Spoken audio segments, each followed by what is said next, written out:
put this back together, we need to grab the housing, the sensor plastic, slap those together, and the throttle. There's a little tab here that integrates into that little slot there. Just make sure that the strain relief isn't hanging too loose. So just kind of get that kind of where it's supposed to be before you put these together. It doesn't need to be perfect, we can fix it later. Okay, so you can see how the strain relief is kind of just down there floating around. So next thing is we need to grab the housing. That's the little slot where the spring will be sitting once everything's put back together. So let's drop that spring in now. It just drops into, there's a little hole right there.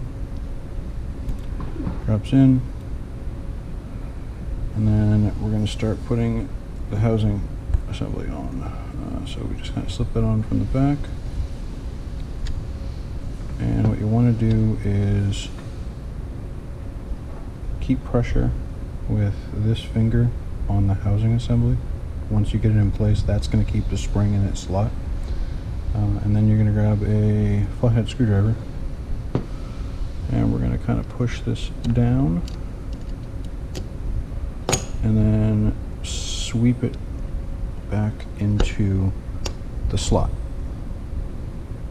Like that.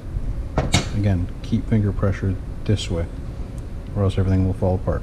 So you can see that spring back there in the slot. Let's push this down. Cool.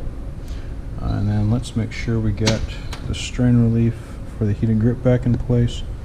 You can see it kind of slots here into the housing once it's together.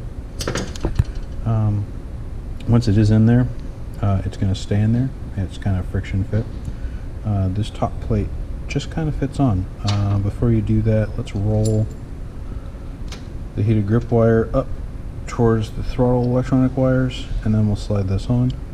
You'll see, again, pressure in the back.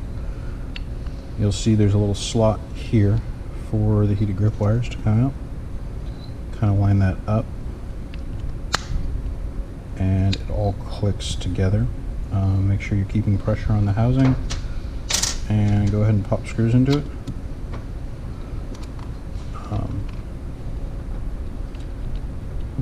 If you get the screws halfway on, it'll hold everything else together, so it won't go flying apart when you try to put it on the bike.